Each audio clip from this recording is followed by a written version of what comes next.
Fine Time, now running in performance mode. Let's start the show.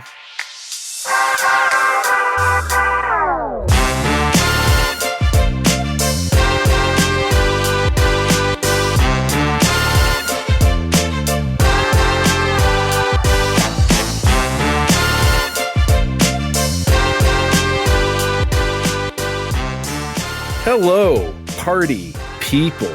It's your boy, Dre. We're here in video game land. Steve, did you see a movie last weekend where they went to video game land by any chance? I saw a movie where they went to a video game land. Oh, please. It's the video. Come on, Kevin. If you're talking about video game land, you're talking about the Mushroom Kingdom. It's probably the definitive video game land. Thank you, Steven. I'm going to remember this later, just so you know. Okay, Telltale game.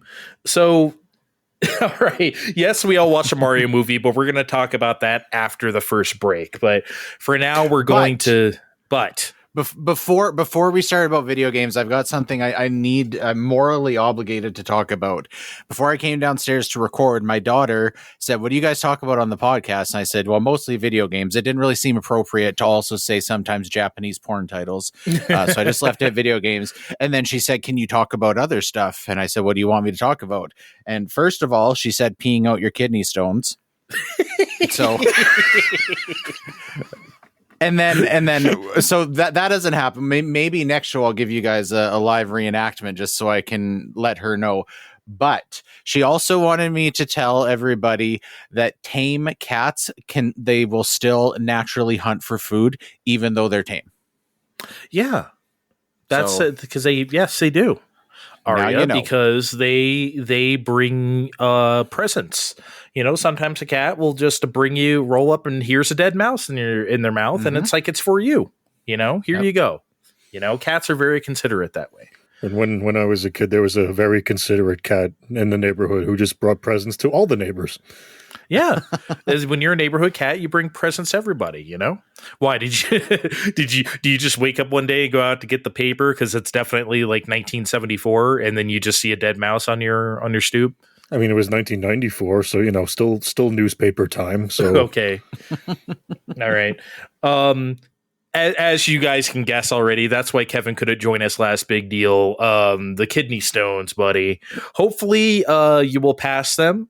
Much like a baby of your own, and they will be out of your life. You're going to save them? You want to save them? I have to save them. I've been peeing through a strainer for over 2 weeks because they want them to go to the lab so they can determine what the cause of the kidney stones was. There can be a few different things that can cause them. So I'm getting real fucking tired of peeing through a screen, if I'm being honest. Sounds like fun, honestly. I mean, I'm not going to lie. Well, no, but if you have to like go down to 3 different Easters at your in-laws and your family and you're packing around your piss strainer the whole time, and it's, you know, and the kids are hollering, "What is that? What are you taking in the bathroom?" Well, it's my fucking pee strainer. Yeah, it's like, shut up, okay? Mind your own business. When you grow up, you can have a pee strainer, okay? I mean, I hope you never have to have one. Dad gets to bring toys into the bathroom. Oh man. But yeah, you're with us today, thankfully. Last time we made it work, but we're definitely going to get to some stuff that we held off on last time to talk about with you. But I'm going to go first because I'm going to be selfish here, because I'm going to torture the audience with more talk about Forspoken. I beat the game, everybody, okay? I promise I will never talk about this game again, but I got to get it out. So I'm going to say some good stuff about Forspoken because I didn't really last time, because honestly, there isn't a whole lot, but like the combat is fun. It's not like groundbreaking or like, oh man, this is definitely worth playing just to kill stuff, you know, but it's fun enough, particularly like dodging and using your parkour, and like all the animations like flow into each other very, very well. It looks super cool. And that stuff is fun. The spells are, I don't want to say limited, but a lot of them kind of do the same things, but just with a different element. But that's okay. It's still fun. The game is short enough. I think that's what really saved me here. I beat this game in like 18 hours. I think this is what keeps it from being like a total disaster. They don't really waste your time. And then from there, you can extrapolate, well, why is it this big open world thing if you could beat it in 18 hours? Yeah, that's kind of the fucking problem. Games don't really need to be designed like this. But I guess that's another topic. Here's one sad part, though, for being a PS5 exclusive game, guys. I had to turn off the adaptive trigger support. It felt terrible.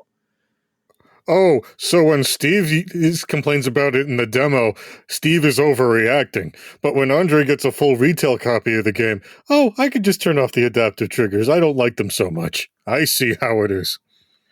Okay, first of all, you can't go third person on me this early in the show. Like, that is just, I mean, my God, save some bullets for later. Number two, playing it for like a half an hour while I looked at the pretty flowers where I basically ran away from fights just so I could like evaluate the graphics versus playing it for 18 hours. A little bit different, Steven. See, the second time today I called you Steven. See what you're doing to me? The problem is that you're also evaluating the graphics instead of playing the game. That's not a good sign. You can't play the game in a demo. I mean, you can, but like, you're not really going to get a good like evaluation of it. So like, why? I mean, like, are you? I guess sometimes you can, right? Isn't that the idea?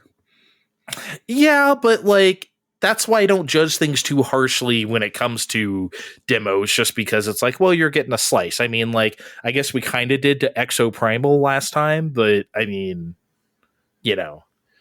Yeah, and Wolong. No, we were not kind to Wolong. I played Wolong before I played Wolong. Okay, I already knew what was up there. But yeah, I kind of had to turn it off. It wasn't great over time. Felt okay at first, but over time, no thank you. The things that drew me to this idea when it was still Project Athia, if anyone doesn't know, I've just kind of been hot on this project, this like its entire existence. But when it became Forspoken, I was like, oh no, like I felt it from the beginning, and I just, and it turned out the way it turned out. But I kind of do still like the empty architecture of like this once, prosperous magical world, sort of like, it's not like ruined, but it's kind of like freshly ruined. It's not like thousands of years old ruined, but so it's interesting, right? It's a different take. And I don't know, but that's when you actually see that stuff. Cause like most of the time you're just running around barren rocks and like these featureless kind of open fields with no real landmarks. And like, that's kind of boring most of the time, but like the higher ranking officials or queens, if you will, who wear like you've guys seen it, like that wildly geometric like armor and face masks and shit. I love that shit. It's like the planet Krypton and Superman, except like cool. It's the best way I could put it. It hints at a world that you never actually really get to see that much unless you buy the DLC. So just before we move on to setting, is there much like variance in the setting, or is pretty much what you've seen in the demo what you get the whole large world? I said this to Steve last time, and I'll say it to you now. What you see in the demo is the best looking part of the game. So we're not to which I will say again, oh no. Yeah. We're not getting snowy caverns and nothing too crazy like that. You don't even get like a volcano like area or nothing. That's kind of weak. Yeah, because even like, I mean, I know I'm comparing them because they're same mentioned. In Final Fantasy 15, you get that cool ass like volcano thing. Like that was like my favorite looking part of the game. No such luck here. So at some point, it just kind of hit me. Like I was going around this like instance desert area and just picking up random crafting items after a battle and stuff, and I was just thinking like how surprisingly out of touch this game feels like, and people say that just because of the humor, but it runs deeper than that. Like this whole game feels like a giant miscalculation of the market. This would have been a super cool game in like 2011 if this were like a PS3 exclusive or something like that. Now, obviously, it wouldn't look like this, and you couldn't do the things that you could do in this. I mean, this game does make use of I don't know if like Sony tells people to do this, but like Ghostwire Tokyo also makes very good use of like PS5 fast loading. Like you were zipping here and here and here. Ratchet and Clank also does. This game does it too. Not like Ratchet and Clank. I'm not saying it's that crazy, but like you're using the PS5, right? So like you could find a way around that if it were an older game, but it just feels like that kind of game, you know? And it feels ultimately like the bad old days that we kind of talked about when we were talking about the term JRPG in terms of Yoshi P, of like that era of games for Japanese developers, PS3, Xbox 360, and Wii. They made all these appeals to the West. Remember that? They're always trying to appeal to us. Oh, what if, these Japanese developers, what if we made a game more like Gears of War? What if we made a game more like this? Like, no, we just want, you know what I mean? That's not what we want here. That's the kind of game Forspoken feels like. That kind of makes sense, even just when we look back on the like cheesy ass dialogue. I feels like that slots up with that idea pretty well. Yeah, and like about that dialogue, it never lets up the whole game. It's not just them talking to each other. It just feels so inappropriate. I forget who I was watching play this game a little bit. Maybe it was Jeff Gersman, but he was saying something to the effect of like, as someone who cusses a lot in real life, like when I am in this serious situation, as in like a business meeting or like a dragon is trying to kill me, that kind of like shuts off. Like I'm not in goofy mode anymore. I'm like, I need to do something, and this game never lets it up. It's always like, holy shit, it's a fucking dragon. And like every second, like the entire game front to back, even to the last boss, he's like, I'm going to fuck you up once and for all. And shit. It's just like, it's like, come on, man. The Forspoken swear jar we kind of need over here. Yeah, again, and like, look, this is a podcast that says fuck, fuckity, fuck, fuck, fuck. We have no problem with language. It's just like sometimes it just feels inappropriate as hell. In this game, it definitely does. And like we said before, it feels like a 12-year-old who's like, Dad said they could cuss for the first time, and they won't tell mom or something, right? Like it honestly.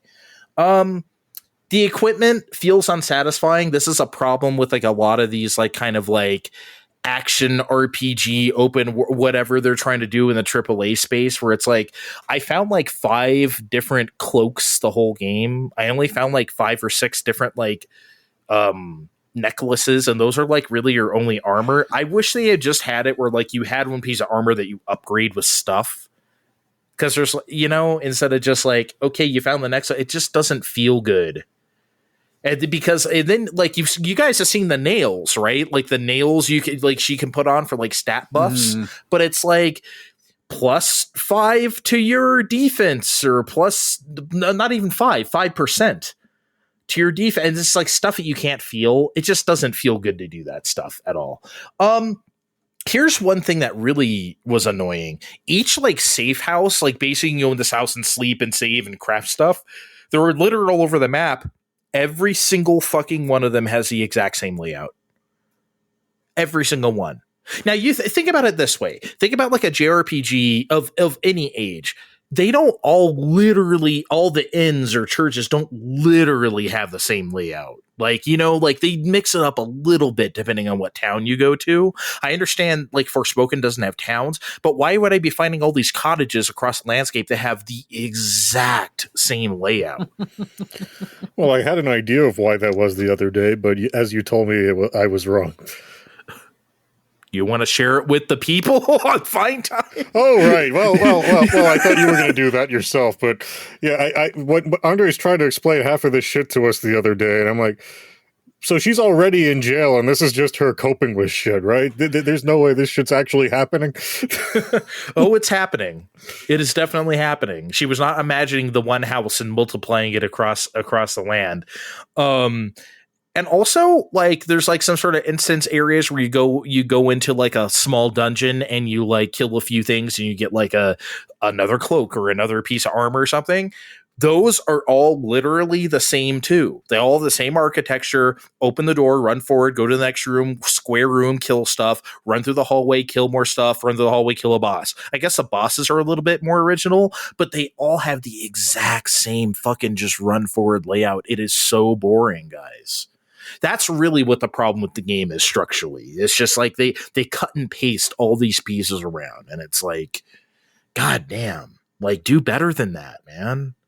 Anyway, it also, the game ends with like an info dump, a 90-minute info dump, and then like the point of no return message. You're gonna go fight the last boss now. Just it's like, okay, I guess the game's over. And I spoiled to these guys because they didn't care what actually happens, and they thought it was. I thought it was important knowledge just for the shared experience right now, knowing you guys know what I know, so it's just like it's bad.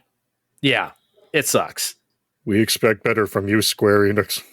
Yeah, well, that's why maybe I guess we shouldn't be surprised that they shuttered, they absorbed Luminous Productions back into themselves like a couple months ago or whatever.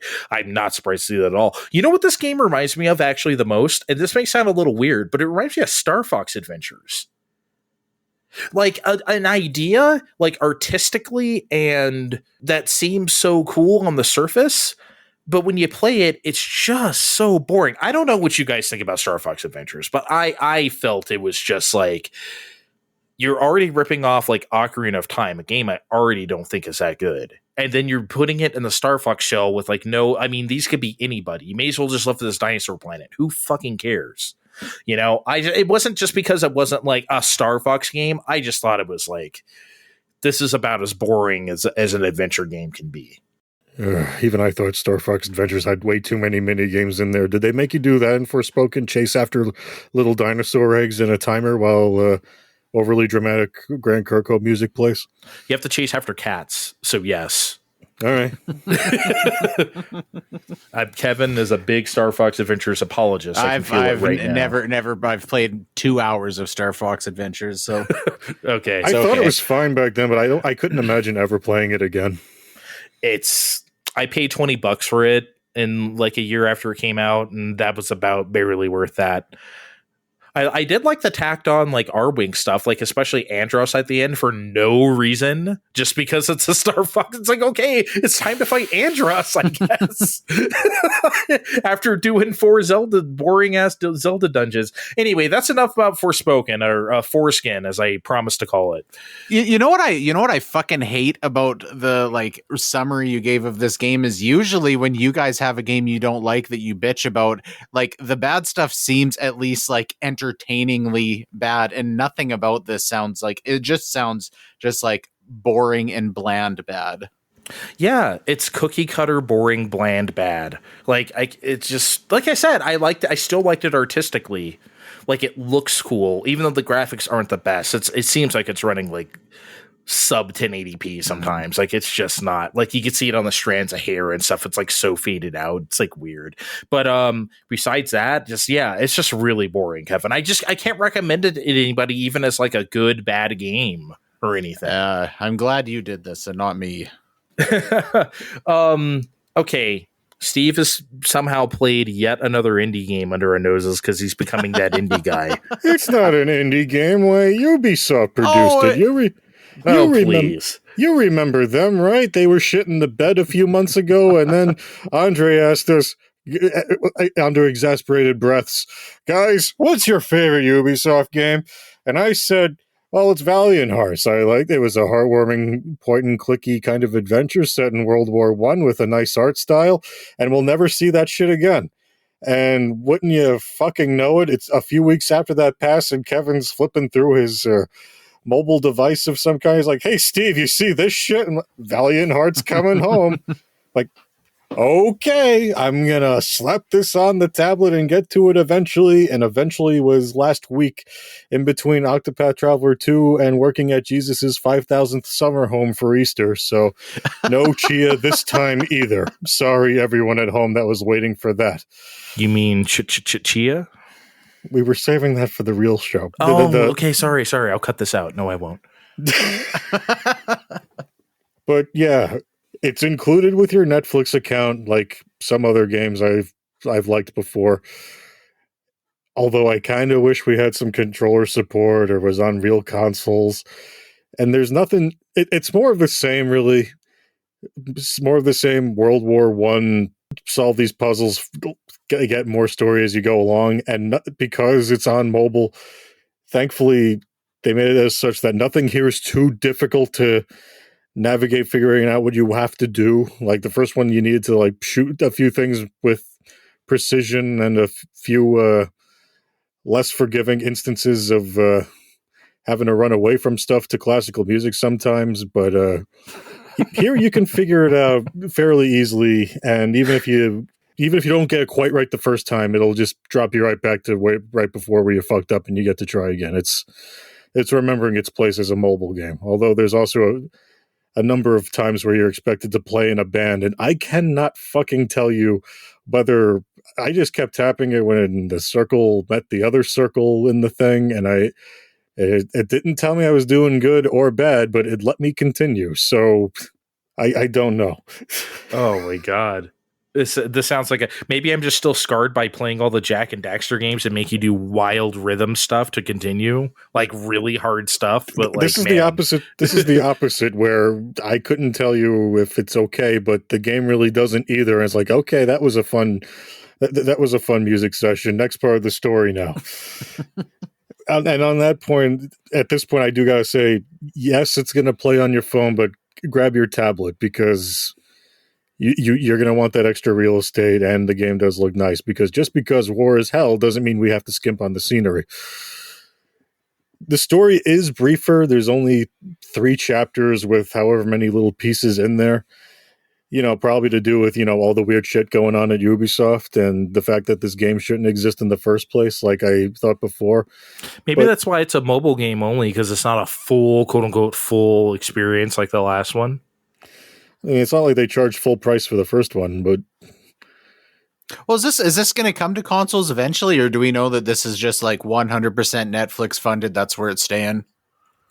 I looked it up, and this is like the first of a few Netflix things that they funded for them. There's supposed to be an Assassin's Creed game coming, and I forgot the other one.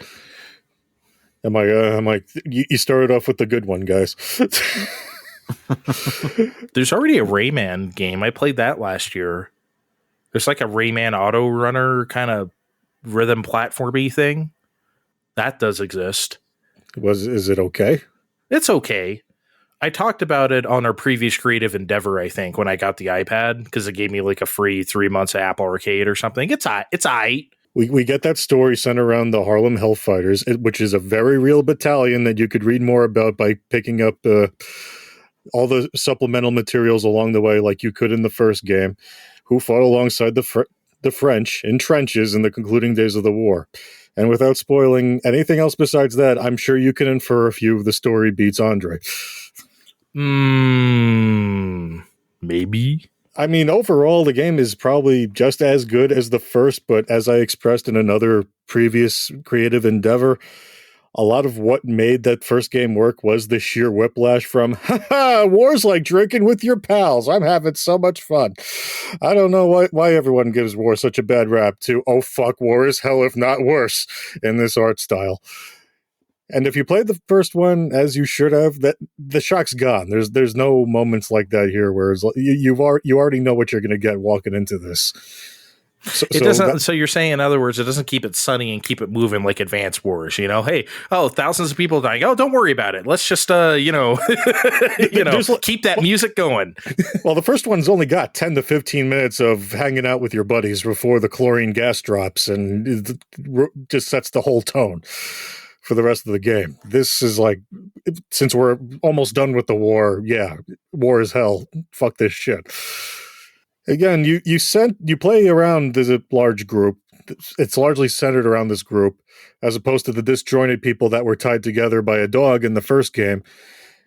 So if you're really like me and you were like, yeah, I could go for more Valiant Hearts instead of another ass Creed, and you have a tablet that and your Netflix subscription. Remember Netflix when that had movies? No. I remember when Netflix had movies. I miss when Netflix had movies. And you got that stuff. Yeah, go load it on your tablet, and you'll be done in like 10-ish hours, maybe if you take it all in the way you should. I liked it.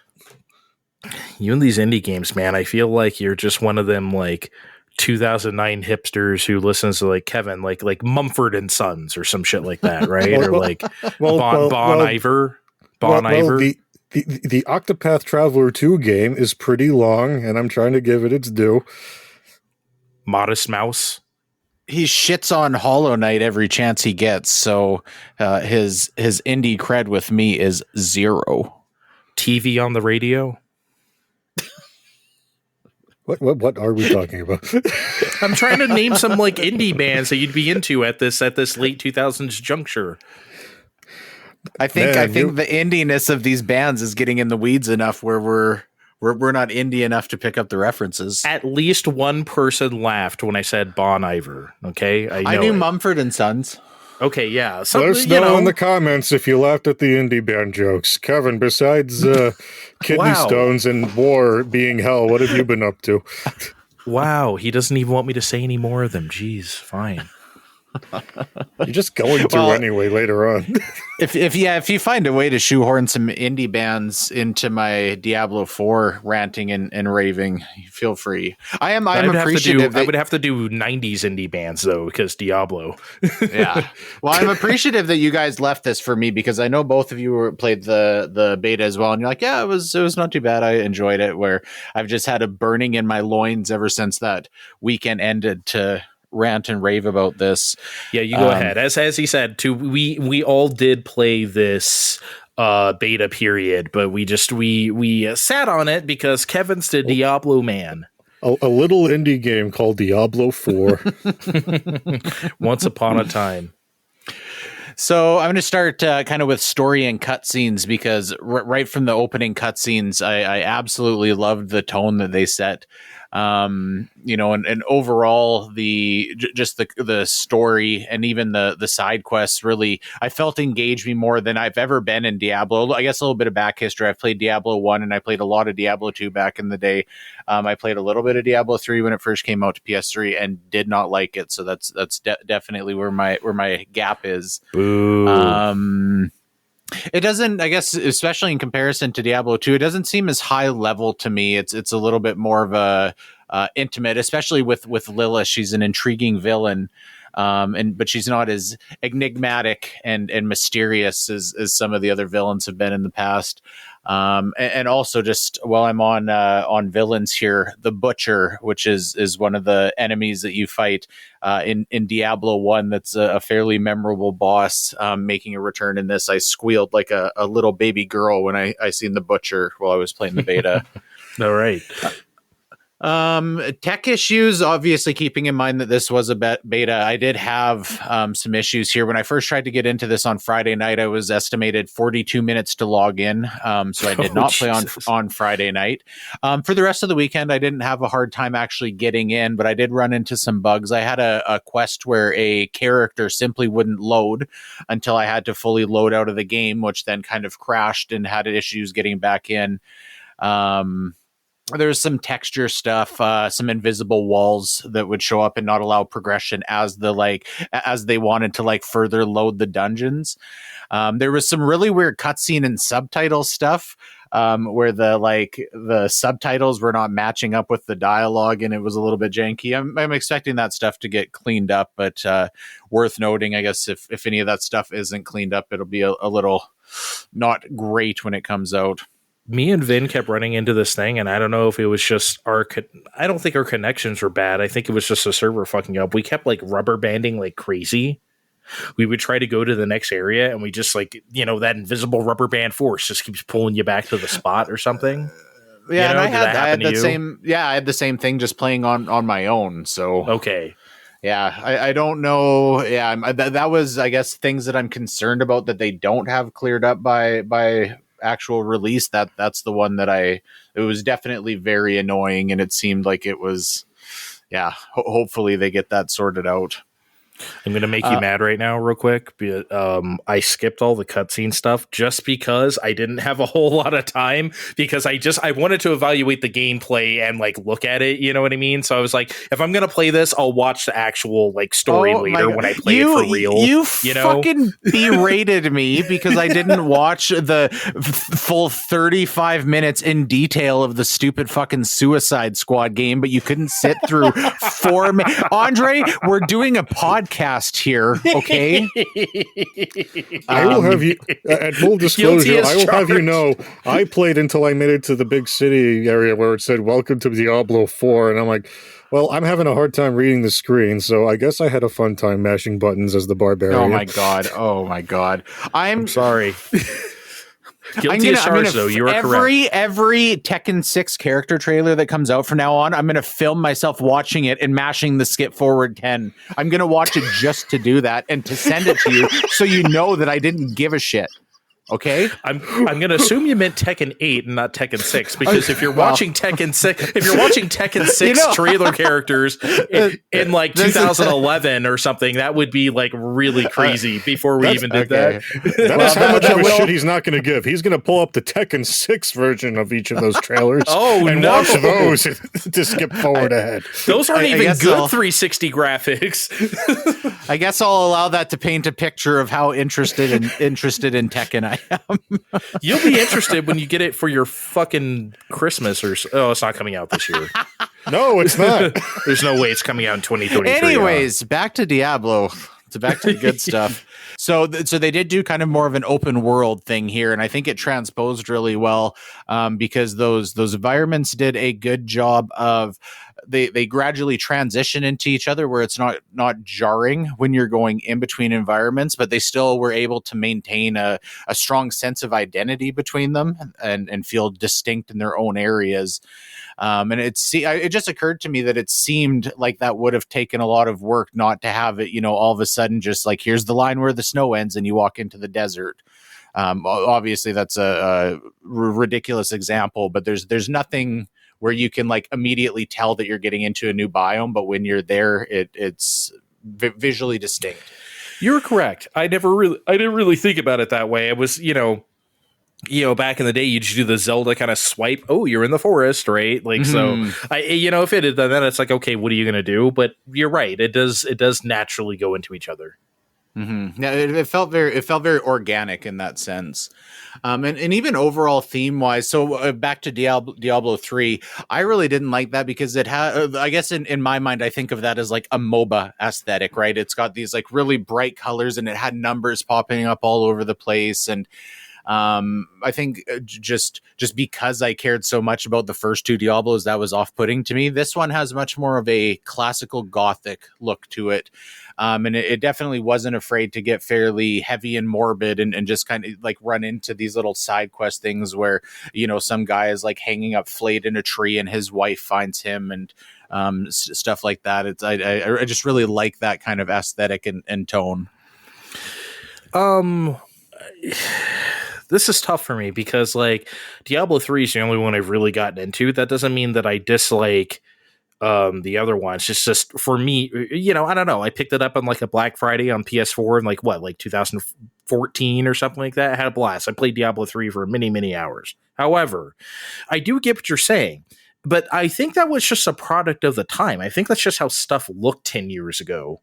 You know what I mean? With Diablo 3, that MOBA aesthetic, as you put it. Don't you feel like that's just kind of where we were at? Don't you think we need to forgive Activision Blizzard for a decade ago, Kevin? That's exactly. Well, don't that's you just think why you I need didn't to like forgive Bobby Kotick? I think Blizzard in general was like trending in that direction, right? The Warcraft 3 kind of had that bright, colorful aesthetic. Well, you could see it in Overwatch. Yeah. No, you're right. Yeah, I'm just glad that I think for Diablo, they kind of brought it back to their roots thematically. The time I did spend with Diablo 3, I feel like a lot of those environments like went on forever to the point where they do. There was a lot less like one off, go into this dungeon and go in for like 15-20 minutes and clear it out, and it's its own thing. I don't want everything to be like that, but I also don't want like every area I go in to be like an hour and a half of having to like clear out this labyrinth that's all aesthetically the same the whole time. That gets a little grating to me. Yeah, and it's not very random either, if at all. So it's like there's no real tricking up for it. So yeah. I played as a barbarian, as that was always my go-to in Diablo 2. And I also like that pacing of like building up the fury and using the abilities. It doesn't give you too much of the fury where you're just like constantly spamming whirlwind or whatever. But it doesn't like lock it too much where it doesn't kind of give you that like power fantasy thing. I forgot what I used already. I used the big druid. Was it a druid? I think I used that thing, and then I tried again the next night with a different class, and I liked them, but obviously, like until you get deep into those trees, it's really hard to evaluate. But I liked what I did so far. I think in Diablo 3 I did the wizard, which was like the perfect thing for me, and I haven't found anything that gave me that immediate satisfaction yet, but I could. It was interesting too with the barbarian. I seen a lot of people. I was, just watching YouTubers evaluate the beta after that weekend, and there was a lot of shitting on the barbarian, saying that it felt underpowered and everything. I thought it felt good, so I guess that bodes well for the other classes. I feel like I rolled over everything in that demo. You played all of the classes? No. I mean the barbarian. I told you. I played until the big city as barbarian. I felt like I rolled over everything as him. It definitely gets tougher after that city in some places.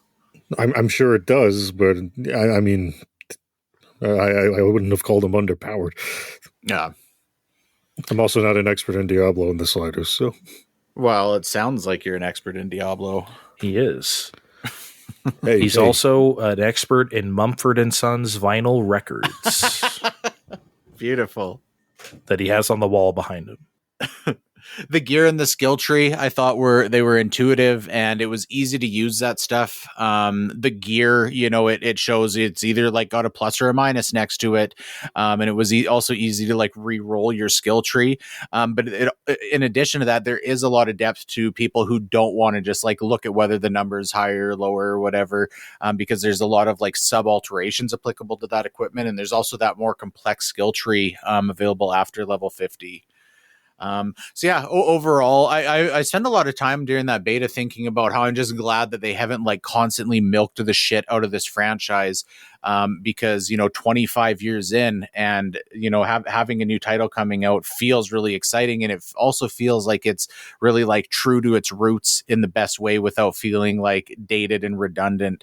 I was admittedly fairly cautiously optimistic because of my issues with Diablo 3.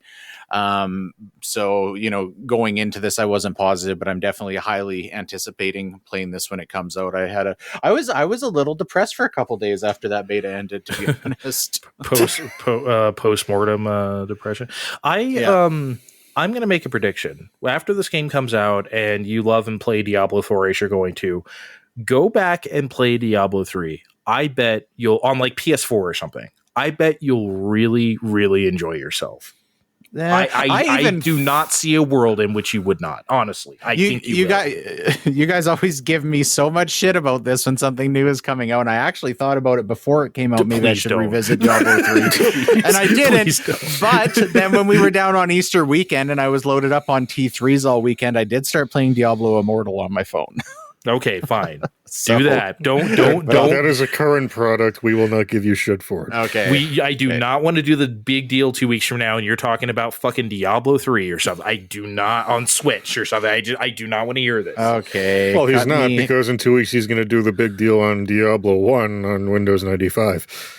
Oh my God. I did go back and play some when I played, because I got Diablo 2 Resurrected when it first came out, and I tried playing that fairly consistently for about a month, and the server issues were so fucking bad on that game that on it, like, I just kind of got tired of trying and never really went back to it. Obviously they've got that really cleaned up, but it felt, when I went back to Diablo 2 Resurrected, I just wanted to be playing Diablo 4. It didn't feel near as good. Yeah. Because they're adhering to a thing there that is it's just a graphical remake, right? So it's just kind of, it's going to be what it is. I do have one more thing quickly since that's right. I've Go ahead. gone on for a bit, but I have something to complain about. Everybody's Golf for PS4. I downloaded that on the PS Royale with Cheese program. For the most part, it's great. Mechanically, it works well. The art looks good. The controls are really good. The golf itself is enjoyable, but the entire fucking experience was completely ruined because there's insanely slow progression for unlocking new courses. There's one course available when you start, and I played it probably 4 to 5 hours before I unlocked the second course over and over and over, 18 holes.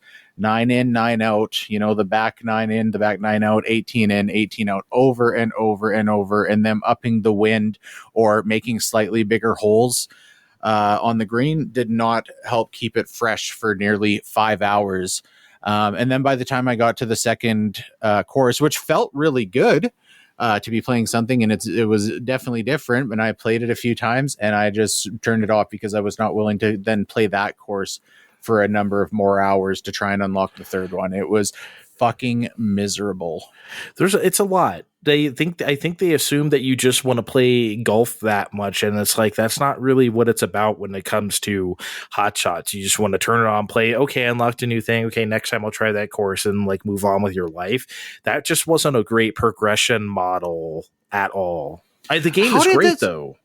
How did it not come up during development? Like, they clearly put a lot of work and effort. This wasn't just like a quick like cash in on the Hot Shots franchise, right? They put a lot of effort and they innovated a lot with that game. How did nobody say like people are going to hate not only having to play one course for 5 fucking hours? I genuinely think they thought like, well, I think they probably polled the wrong audience, right? I think like hardcore players wouldn't mind doing something like that, but like I'm not that I would call myself a hardcore Hot Shots person, but like I would never want to do that. I play basically what I did is I went online, which is now no longer active, and you could play all these different courses. Here's a daily challenge, here's a whatever, and that was really the fun of the game. So online did have different courses available. Yeah, you could do a lot of shit online. Oh, but now it's gone. So you're stuck just playing whatever they have offline, which is like not the same. So yeah, during lockdown, I played a lot of Everybody's Golf actually because they put everything on sale. So they put it on sale for like $10 or something like that, and I got it, and it was just like, you know what, this is some nice indoor activity right now while I order pizza every day and scratch my balls. Now, well, if you got a hankering for this in 2023, go get the Vita Hot Shots because it was a significantly better experience. So yes, that is definitely my favorite Hot Shots for sure. Okay, after the break, Mario movie. Be right back.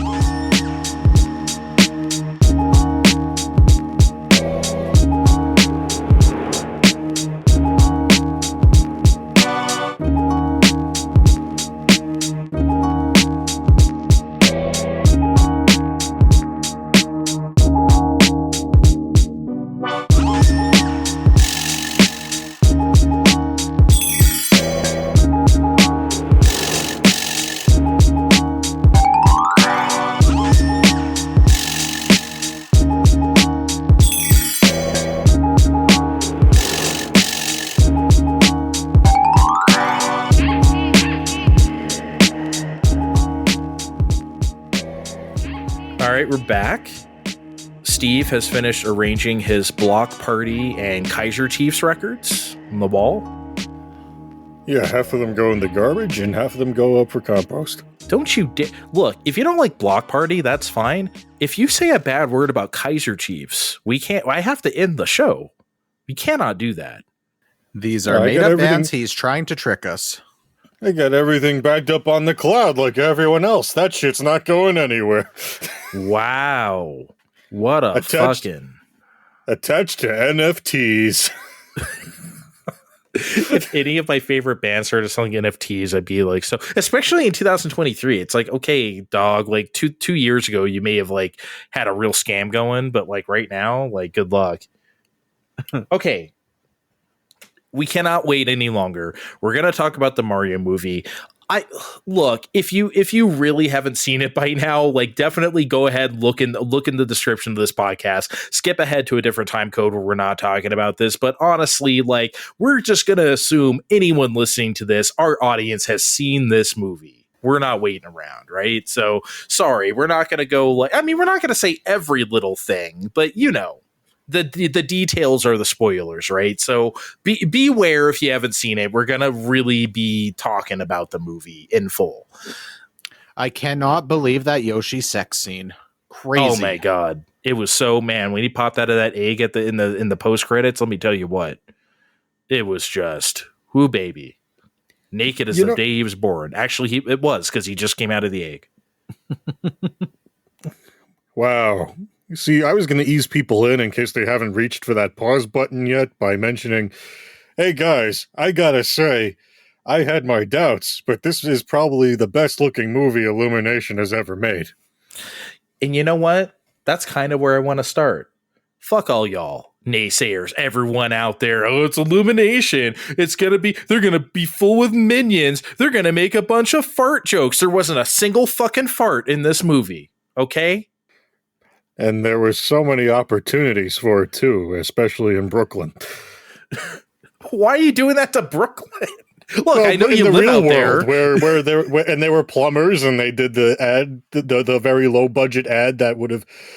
Everyone hated the low budget ad. I'm like, tell me you've never been to New York without telling me you've never been to New York. We've got those shitty low budget ads all over the fucking place. But everywhere does. Everyone has their local commercials that they love. You know what I mean? That's the point. I feel like local commercials are a lost art. I think that's what's happening. Us olds have seen a lot more local commercials. I guess so.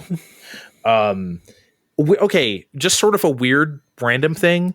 There was like almost no Goombas. There was like a Goomba for a second in the cages. Did you guys think that was weird? Yeah, it's weird because Bowser does give him a call out in his, roll call there, where the Spinies are suddenly the ones that don't have he can't suddenly remember. Yeah, but I feel like we see more of them than the Goombas. Yeah, I didn't notice it, to be honest. Yeah, and I mean, that's why I'm bringing it up. It is a weird thing to notice, just because we see him like the one. There was like one in like the cages hanging over the lava, with Luigi or whatever, and the very obsessed with death Luma, which is definitely on brand there. Actually, if anyone's played Mario Galaxy, so of course. But sleeping on the tree on the hill. Mm-hmm. Oh man, we can't talk about that today. Nope. Kevin, do you want to do like an overall, I have a lot to go through here, but yeah, overall, I think I got exactly what I wanted out of this. I knew it was, I didn't want to go into this with it trying to be like insightful and thought provoking as a cinematic masterpiece. That it was never going to be that. And I'm glad they didn't try and do that with it. It was fun. It was a little shallow, just like it should have been. Mm-hmm. And they also did manage to make it its own thing. My biggest fear going into this was that they were going to rely too heavily on, hey, remember this? Let's like try and make this nostalgia bait. Of course, they're going to do that a little bit to some degree, and that's fine. But if they tried to like rest the movie on that would have ruined it for me. And they let it stand on its own. So that's... I need to jump on this point because... everyone's putting out, I feel like a lot of kids are putting on their film critic hats or are going, oh, well, there really wasn't a story at all. And it was incredibly shallow and blah, blah, blah, blah, blah, blah, blah. And the road trip with Sonic was much more of a statement onto our culture as a society. Blah, blah, blah, blah, blah, Jim Carrey. And I'm just saying, listen, they fucked this up in 1993, even though they had, in retrospect, the perfect cast. They did, and with Nintendo putting their stamp on here, they did exactly what they needed to do with the movie. They made a colorful, fun movie that was Mario, but not something that could have been 1-to-1 with the game because we're still watching a movie, and that's what it needed to be. Especially since I think they're going to keep making more movies, especially when we have that other studio they just bought. I think more of this is coming. It's not just going to be from Illumination. I want to fully 100% agree with Kevin about the references stuff. That's like, think about like the Chip and Dale movie or like Ghostbusters Afterlife or something. It feels like those movies solely exist to just be like, hey, remember this? LOL, right? Like, and that I hate that shit. You guys know I hate that shit. And most of the references in this movie, you didn't even like, we only knew them because we're old. Like, if a kid could watch this movie and be perfectly entertained, it doesn't rely on its references. They're just background details or like stuff that isn't even drawn attention to. Like when they first get to the Mushroom Kingdom town or whatever, did you see the little shop with like the note boxes and like the, you know what I mean? Like, yeah, just little shit like that. It doesn't even matter, right? Like the stuff, you know what the best references were? I don't know if you guys will agree, is like the score. They just threw in little bits and stuff, you know what I mean? Like at any given interval. You don't have to know that shit at all. If you've never played a Mario game in your life, it's just a fun, heroic score, right? Yeah, and they did it tastefully where it was appropriate. Mm-hmm. I thought it was like excellently done. However, that it leads into the thing probably the only thing I didn't like about this movie was the license music. I just thought it was so unnecessary. And that has nothing to do with the fact that I fucking hate the Beastie Boys. Like, which I do. Like, Take On Me? Come on, guys. See, I kind of like that. Come on, but they could have done like so many different like Donkey Kong, like even if they did just a Donkey Kong country song, okay. It was just a perfect opportunity to do something cool. And it was just like, I don't understand the 80s music in this. It was weird. It's funny you bring that up, Andre, because the Mario soundtrack has a Donkey Kong country track in there that they do not use. Probably a last second addition to shove some songs in there. And that's the thing. I'm like, okay, this is actually a fine balance. You can't have all game music the entire movie. I get it. But I'm sitting there in the movie and they're doing that, that opening bar of Jungle Hijinks. And like, that can't be all they put in. This has to be the start of something else. And then a few days later, people who bought the soundtrack are like, hey, guess what, guys? Look at all this music we missed. I think I heard the Donkey Kong level start, the 25 meters, 50 meters, 75. You know what I mean? Like, I think I heard that. That was about it. Okay, you guys want to take a wild guess what was playing in the lobby when I got out of the movie? It was fucking Take On Me as I was walking past the popcorn stand. I swear to God, like someone planned this. Now to play devil's advocate, do you think they did that kind of in an effort to like not make it feel so self-contained? Like normally most movies would have licensed music in it. Like would it have felt slightly uncomfortable or like a little claustrophobic almost if it was entirely just like reference material? Yes, I think you were correct. Do you agree with that, Steve? I feel like that's fair. It really is. But, I was expecting some of that from Illumination. And again, like I said, it wasn't that bad. And I still don't think it's that bad. But then I'm seeing the elements of the soundtrack that we're missing. I'm like, oh, man, that'd be nice. Can we get the cut with that stuff in it on Blu-ray? That'd be pretty neat.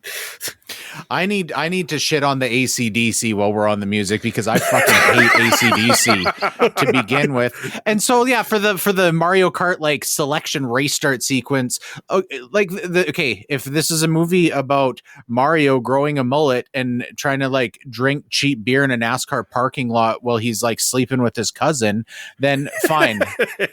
Put on AC/DC. It was not a good choice. Fuck off. They couldn't have done like Sammy Hagar's like I can't drive 55 or something. You know what I mean? Like if you're gonna do that would like have been a good one. Yeah, like if you're gonna do a cock rock song, come on, like that seems appropriate. Well, you know what's going on. They're saving that for the high budget F-Zero movie coming out in 2029. I will never watch that movie unless it stars all 30 characters from F-Zero X in a very torrid like drama.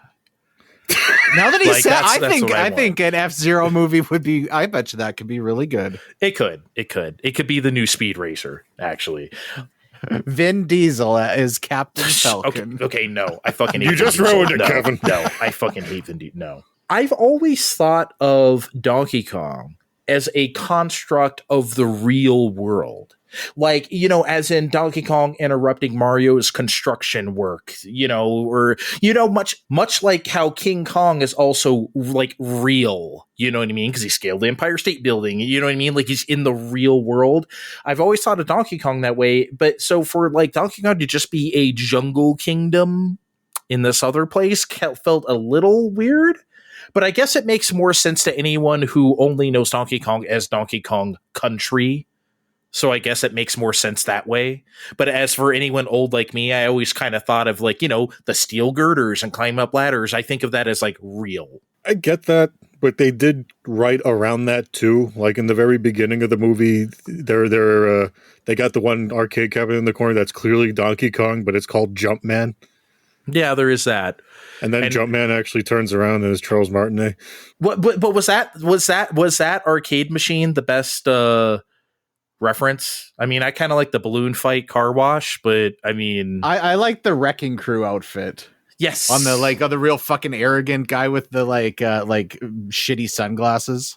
Yeah, well, Spike was actually in the movie, so is that really a reference as much as, you know, casting? Yeah, I mean, I would put it in that category.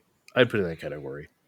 What about how I guess in the real world Nintendo exists, but Mario doesn't? So Kid Icarus is the game of choice, which I do approve of. But I'm like, I'm the only one sitting here who gets this. Now, while we're on Kid Icarus, so everybody was picking on the voice cast and then like how the faces looked. If I get one thing where it didn't fit. During that sequence when they're in Mario's bedroom, they weren't wearing gloves, and I felt uncomfortable about it. I didn't like seeing Mario and Luigi with bare hands. Right? I'll see Mario's nipples in Mario Odyssey, and that's fine, but I don't want to look at their hands. It's weird.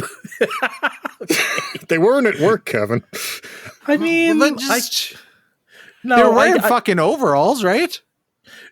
I mean, like, I would understand more if they had like 4 fingers like Mickey Mouse or some shit like that, but like, I think it's fine. It was like they were naked. It was. Nice call with the ice flower, though, right? At the end, because like that's not a power you would necessarily expect. It's kind of a new Super Mario Brothers thing, but I love that they did that because you know I think people think I hate New Super Mario Brothers. I don't. Like, especially like New Super Mario Brothers U, as much as I make fun of it as like a Wii U launch game, which I might do later in this podcast. Hint. I actually really like that game. So the ice flower was nice for me. Are you saying it was a nice flower? Are you saying I should cut this joke out and you should come up with a new one that I could insert right there? Hey, Andre, fuck you. That's not a joke. It's not a joke, but, you know, it was nice that we got to see the ice flower and the cat suit. So, you know, we got to appeal to the young fans and the old fans that way. Mm-hmm. I really liked this when he went to grab the mushroom and it was the little mushroom. Yeah. That was good.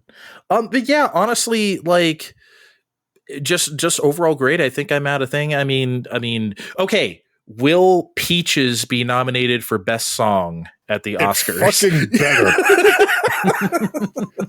I feel like that category doesn't really matter, so I really need this to actually be nominated so people will be forced to talk about it. Song from a film hasn't meant a whole lot over the last like 15 years, you know? So like, yeah, let's just what ruined it? Blame Canada? Or like what really like killed best song from a film? Was that nominated? Because if it was, that would be that sounds like that would be the one. Yeah, didn't they have like Robin Williams perform it? They definitely did do it at the Oscars. Yeah, they did. Anyway, so yeah, because that's part of the thing. If you are nominated for best song from a film, you get to perform it. Jack Black will have to get up there as Tenacious D and perform Peaches. Oh no, how sad for everyone that would be. One of the best parts of the Mario movie, going up to play us a song from the movie. How sad for us that would be. Did you like the 2 people online who are like, they turned Bowser into a simp? I'm like, dude, that's what this has been about the whole time. Someone didn't play Mario Odyssey. Holy shit. For Mario Sunshine. Mm-hmm. Gotta get Junior or Mama. By me simping as hard as I can. What about the voice cast? Did anybody have any nitpicks? Because I thought it was all fine, and especially for Bowser and Donkey Kong, it was exceptional. Yeah, it was great. Those were the best. And although for Seth Rogen, I'm like, are they going to make him do the Seth Rogen laugh? I don't know if I actually want him to do that or not. And then he did it a few times. I'm like, yeah, this is fine. Yeah, actually fits. Yeah, everyone was spot on. Oh, what about two little things? So when the princess, when they were showing, because they were talking about her origins, is like, I don't really know where I came from. You know, I showed up here when I was a baby, blah, blah, blah. And it was like baby Peach. It wasn't just Peach as a baby. It was the actual like baby Peach, just like it was like baby Mario and baby Luigi. I thought that was like a great attention to detail. Those kind of things you don't usually get right unless you have someone like a Miyamoto on board, because usually you'd be like, okay, what does Mario look like a baby? Just make a baby and put a Mario hat on it, you know? So I really appreciated stuff like that. Well, that's what Miyamoto's been doing lately, and we'll get into that later, right? It hasn't been so many games. It's been miscellaneous projects like this, so of course it's going to look like that, or at least that's what I feel like would happen. What did you think of the explanation, though, for Peach? I thought that was interesting that they even went there. They had no reason to, but I didn't mind it. Yeah, no, I thought it was good. It didn't feel off-brand. Yeah. No. Okay, well, one more thing though about the end. Is that to imply now that like the Mushroom Kingdom stuff now is in like the real world, because a lot of that stuff came through the portal? Also, a lot of those people died. I just took it as they set up their own like kind of like similar bedroom in the Mushroom Kingdom. Okay. Yeah, like a second home, because you know clearly this is where the business is going to be. It was weird that they had a family, though. I didn't expect that at all. I just thought it would be like, you know, like it's fine, though it works. But mom and dad and Mardio and Luigio and Fardio. the one like Guido uncle was really good. Yes, he was the best one. He was the best one. But yeah, anything else you got, guys? I'm tapped. That was a great movie. Well, just one thing. There's that. Excuse me. That one early part where Luigi's in the lands in Bowser's Kingdom, and we get those Luigi's Mansion prompts, and that's all I want from Mario 2 now. I want Luigi and Peach to win a doubles tennis tournament and have their prize be the flimsy mansion that they have to escape from for the rest of the movie. But we've already got a teaser that it's almost definitely not going to be that for at the very end. So. At that part that it was gonna, they were gonna do like a little bit of a Luigi's Mansion thing, and EGOD would pop out or like something. Yeah, that would have been nice. A Luigi's Mansion movie though would be so. Yes, please. Those 2 minutes they were like rattling things around and doing the audio. I'm like, okay, you pitched this to me enough. I want this now, and I don't know. Give it to me, guys. I'm here. Okay. That's enough about the Mario movie. Until the next time, there's got to be a sequel, surely. It had the biggest animated premiere, but in terms of ticket sales, it's getting a sequel, good or bad. All right. Well, we got a few big questions though, besides Mario movieing. So, Kevin. Well, speaking of Mario movies, Miyamoto was doing a recent interview with Variety. He either teased or trolled or just was intentionally vague for an upcoming Mario announcement when he was asked for when the next Mario game was going to be released. He just said, well, all I can say is please stay tuned for future Nintendo Directs. So was that a tease for something specific, or was that just a generic comment that, you know, general upcoming directs might have a Mario game, or was it intentionally a troll? You know, I don't think he was trolling. He's too genuine for that, unless he's not. He could be a little crafty. I just think he was just trying to be as cordial as possible. Hey, you never know in the future. Check those directs, right? I think, however, though, it's about time, guys. It's about fucking time. It's 5-6 years now. So we could say, like, you know, we could just blow that off, but it's about time for Mario. I mean, yes, I will agree that it's time, and also that it could have been, hey, we have nothing to comment at this time, in the way he was trying to say it. But we also need to point out that, well, I already did a few minutes ago, that Miyamoto isn't doing the game development stuff anymore so much. He's in the movie and theme park stuff of it. He's doing the artisty thing of being an artist and making that stuff happen, which is good, because the last time he did games, it's like they stuck him in a corner. It's like, okay, we really need you to work on these Wii U games. You're really going to save the system while everyone else was working on Switch. So I don't think he's. But he knows what's going on. Yeah, I mean, I'm sure he does, but it's also been like 8 years since he said Pikmin 4's coming soon, guys. Hang on. I'm so glad I was not into Nintendo in that era, because that would have drove me insane. I'm just saying, there's a very real chance that he could very well be thinking of a project that existed once but doesn't anymore. Well, if he was insinuating that there is a new mainline Mario coming, that's got to mean that it would come with new hardware at this point, right? They're obviously, so. I would have to say so too, but come on, guys, give me my Switch Plus. Just let me know when it's coming. Let me know if I need to buy the Zelda OLED next month. Do you guys think Odyssey 2 is on the table, or are they going to just do something new? I think something new, unfortunately. I mean, it could be very Odyssey-like, but I don't think it's going to be called Odyssey. I think they're going to go with a new concept. If they did it a few years ago, like they should have, I would have said Odyssey 2. But at this point, it's got to be something else. Yeah. Okay. So we heard an interesting rumor. A few days ago, that Sony is working on a new handheld called the Q Lite. It's apparently an 8-inch screen, 1080p, adaptive triggers, just like PS5. But here's the catch: this is a streaming device only. Its sole purpose being to stream PS5 games from, I couldn't tell whether it's from your console to the Q Lite, like a remote play, or from the cloud streaming PS5 games to this handheld called Q Lite. Guys, this is a terrible idea. Isn't it, Kevin? This is a bad idea. And I keep revisiting streaming just to see if there's ever going to be value in it. Xbox has put a lot of money and effort into their cloud streaming service, and I've got pretty good internet, and it just doesn't hit the mark. There's still that latency issue. So I'm sure, I think with this, they specified it was streaming from, or I guess what the rumor was that it was streaming from console. So I don't think it's got a chance in hell, unless what you're playing is fairly timing irrelevant. I feel like we're getting close to cocky Sony era again. And I also have to say the Q Lite just makes me think of IQ, right? Mm-hmm. It's just like, it feels like it like cheapens it off the bat.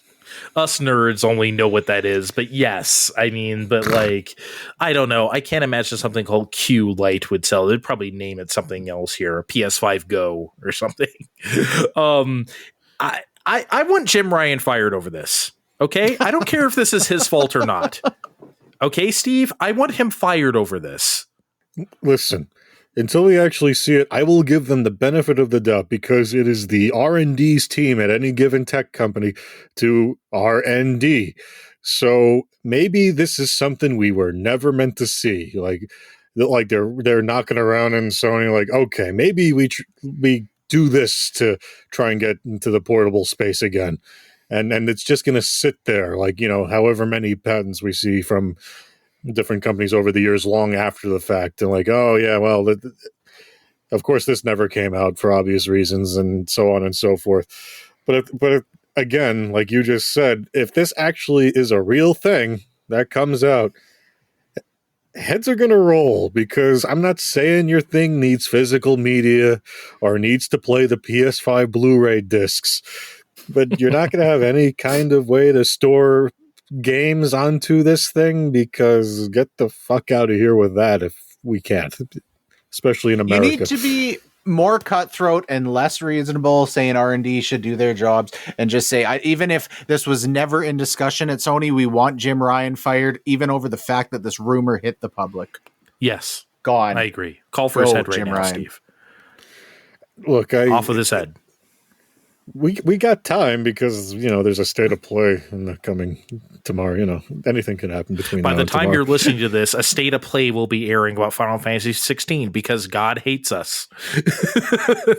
So we can't really talk about that this time. Plenty of reasons from today and next time to find reasons to kill Jim Unless Final Fantasy 16 gameplay is canceled for tomorrow and they're just beheading Jim Ryan.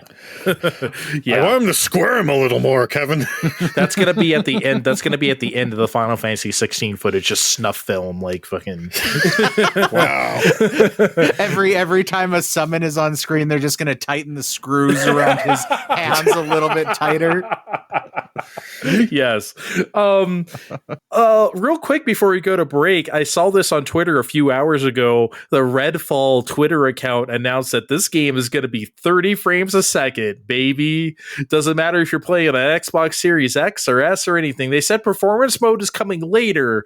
However, guys, you know what that means. Like, if they can't get it working now, oh man. Like, I don't know what else I have to say about this besides LOL, but Jesus Christ, like that is such a bad look for your flagship exclusive game on Series X. Like, Kevin, are you even interested in Redfall? Like conceptually, do you give a shit? Yeah, no, and even since they started showing it off, it's just not something necessarily for me. But I agree, outside of Starfield, that's really what they've got to pimp out this year.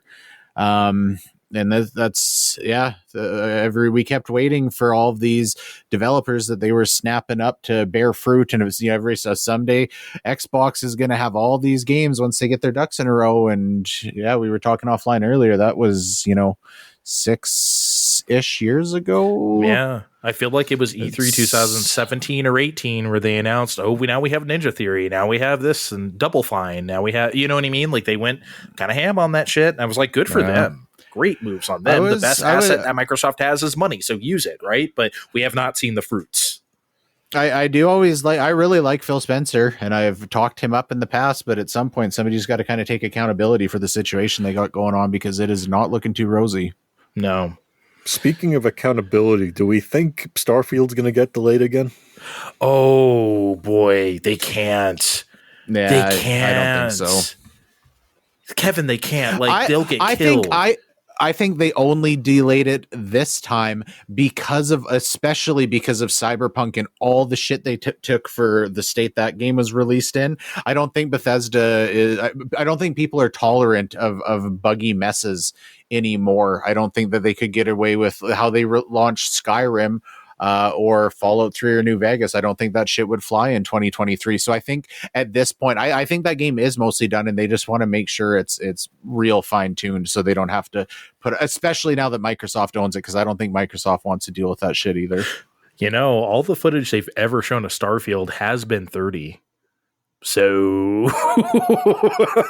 I mean, just saying, like that could be a thing.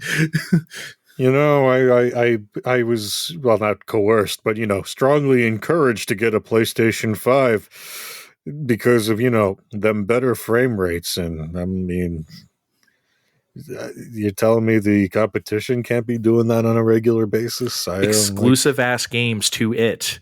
Man, look, I'm not saying so. I don't know anything about Starfield. I'm just saying we haven't seen any 60 frames a second footage, and it's coming out in a few months. So, just saying. Okay. I don't think Redfield's going to do well. I mean, everyone's going to download it on Game Pass, and I guess that's good enough for them, and because that's the only number they look at nowadays. But I don't think that concept appeals to everybody. So we'll see what happens. I mean, doesn't appeal to me. The population of Australia has downloaded Sea of Thieves 50 times. Was that game ever was there ever that much interest in that game outside of the fact that it was Microsoft's one of their few big exclusives this year that's exclusive? What, Redfall? Yeah. I mean, no, because look, Deathloop came at their previous game. Deathloop kind of came and went. It's not that people don't like Deathloop, but that's not the kind of thing that's going to be a big mainstream hit. You know what I mean? It's going to appeal to who it appeals to. And I feel like Redfall is also that kind of game. Everyone's seeing it and they think it's Left for Vampires, and it's not at all. but maybe that's what it should be. As we said about Exoprimal last week, maybe that's what it should be. Maybe it should just be Earth Defense Force with dinosaurs, because that's what people want. I kind of hate to be like this, but I just kind of get the sense that for the people that like bought into Xbox this generation and that's their this gen console, it's like, well, we got to be excited about something. So that's, they had nothing else to hitch their horse to. Yeah. Which kind of sucks because, as you said, they did all those acquisitions and said, the good times are coming, guys. Just wait for the next one. And here we are in the next one. And it ain't happening. Man, we're gonna find out next year. Perfect Dark has been turned into a rhythm game. Oh, Vin will love that. Last week, before we go to break, one more quick thing. Last week, we mostly operated under the impression that E3 was basically dead, and it was confirmed hours after recording that it was indeed dead. Kevin, you weren't here with us last week. Do you have any E3 hot takes or whatever before we? I don't know about hot takes. I hate it. I get it because I don't think there's that much value in an in-person show anymore. But I really, really want some form of like one solid week of all of the best shit. It was like Christmas for video game nerds, and I'm going to miss that. Me too. I mean, like we said, we have a Final Fantasy 16 presentation happening basically right now. Next week, Capcom's having a 30-minute Street Fighter 6 presentation. You know what I mean? And it's just like, I don't mind. 3-minute Tears of the Kingdom trailer tomorrow. Exactly. So it's just like, I wish all these things were just contained. Like you said, video game Christmas, I miss it. Okay, when we come back, we're going to do Place Your Bets and some hot takes. Be right back. Ow! Whoa, don't burn yourself on them takes.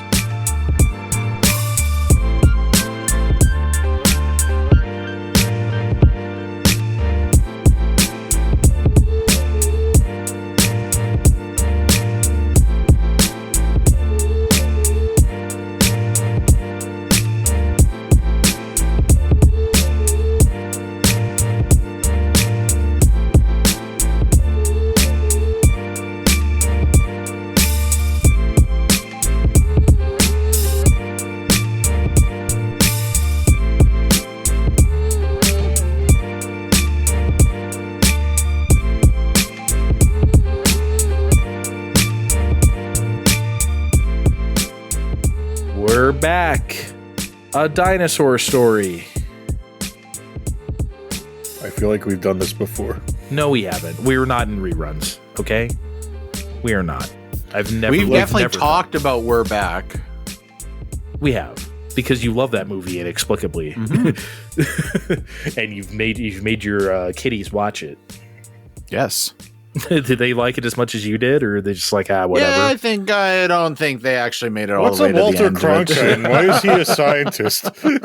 Oh, man. I'm sure they got some value out of it. Okay. Well, okay, guys, it's time for Place Your Bets. We do this quarterly. Ever so often, we make bets on stuff that may or may not happen in the industry, and we win or lose money depending on how right or wrong we were. And Kevin is I always call you the roast master, but master. Bit master here. I got some sexy bets this week for sure. Okay, so I think we usually start with the ones that we had already done, and then we go to new ones, right? Yeah, so a brief refresh going into this. Andre's sitting at 1550 in the lead. I am at 975. We all started with $1,000, so I'm $25 down. Steven is sitting at $200. We haven't discussed yet what's going to happen when he gets in the negatives. I think he needs to take a punishment of some sort to like earn back $150, but we'll find out when we get there. Wink, wink. So, just a recap of where we are at. Bets that just ended for Q1 2023. Steve had Disney's next live action remake is announced to be whatever his choice was. He guessed Pocahontas, and he put $150 on 4-1 odds, therefore losing $150 as that did not come true. Andre, which we already actually determined preemptively threw $50 on 10-1 odds for a long shot that Padres win the World Series. Also lost. Yeah. And Kevin threw $50 on Silk Song is released by the end of March, which very regrettably also did not come true. So a bunch of big fat losers this round.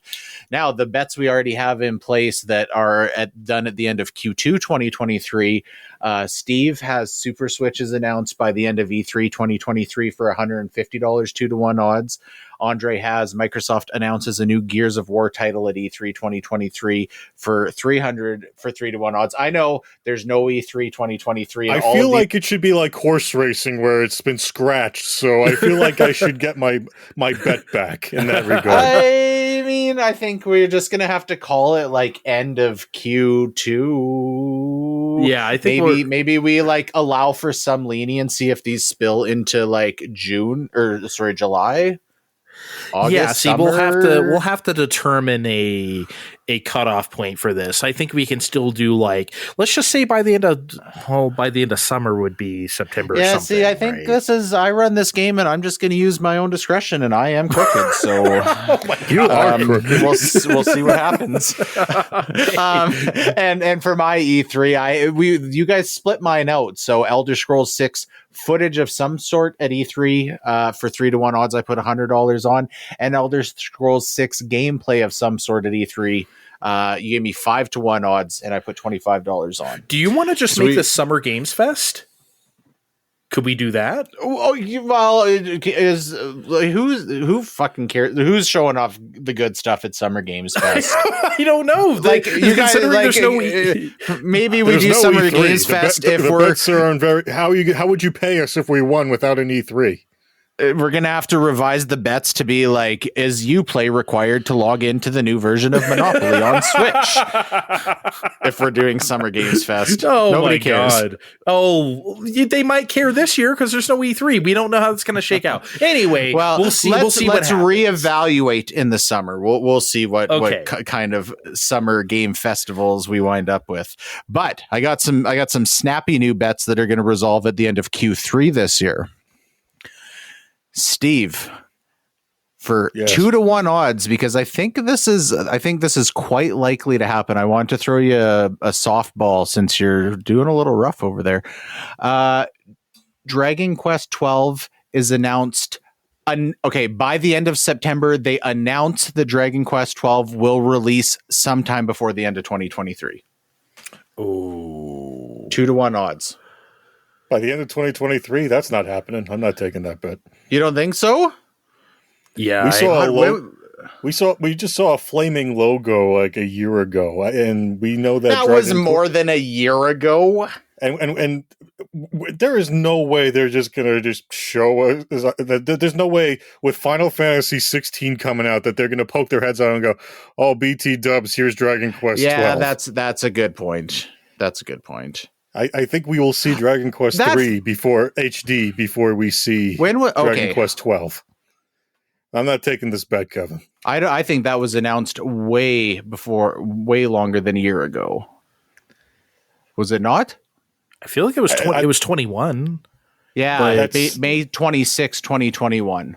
Yeah, but they could have literally started development, kind of like when they announced like Shin Megami Tensei 5 at the January 2017 presentation. It's like we literally just typed the first line of code on this, so wait a while. Okay, you're all right. In hindsight, that wasn't as soft of a ball. Should we? No, we can. He can look. Let him rest on his laurels. He's down on his fine time dollars right now. I've only got 200 fine time bucks, and I'm not taking it on short odds on a long shot here. All right, fine. No bet. Mm-hmm. All right. Okay. Admittedly, I didn't have that as well thought out as I had thought. I mean, that's not a terror. I mean, I don't know. I don't think this is like poorly thought out, but I'll put it this way. I wouldn't take it either. So, okay, fair enough. Andre, Steve and I had a little sidebar a few days ago about your bet. I initially had this at 5-1 odds because I thought it was a real long shot, and Steve was trying to talk me up to like what was your 15 to 1 odds. Oh man, 15 to 1. Now just because I don't want to give him the opportunity to make that much money. This is far-fetched, but I don't think it's 15 to 1. We'll settle on 10 to 1 odds, which I feel like is pretty generous. Okay. The Microsoft acquisition of Activision Blizzard is actually successfully blocked somehow. Oh man. Oh man. You know, I feel like a fucking fool if I don't throw like $100 at it, you know? I'm sitting kind of pretty right now. 1550 I got. Damn. That's really tempting. I don't necessarily think it's going to be blocked. I think we'll absolutely go through. I just feel like I should definitely put some insurance though, huh? There's a chance, right? There's definitely a chance. Yeah. The only reason I didn't go like, for those brain dead horse odds of 99 to 1 is because of the EU. Yeah, see, you gotta factor it. See, you never know. Let me throw $50 at it. Fuck it, right? 10 to 1. I mean, I really don't think it's gonna happen, but I have spare money. I'll throw $50 at it. I can afford to lose it. Right? I mean, if you threw like 150, you'd have the chance to double your money. Right? I feel like I should play I feel like I should play some of the game show. No, first of all, I'm not going to come on. I got here where I am by betting this way in the first place. Okay. I hate to break it to you guys. This isn't real money. Yeah. Well, you know what?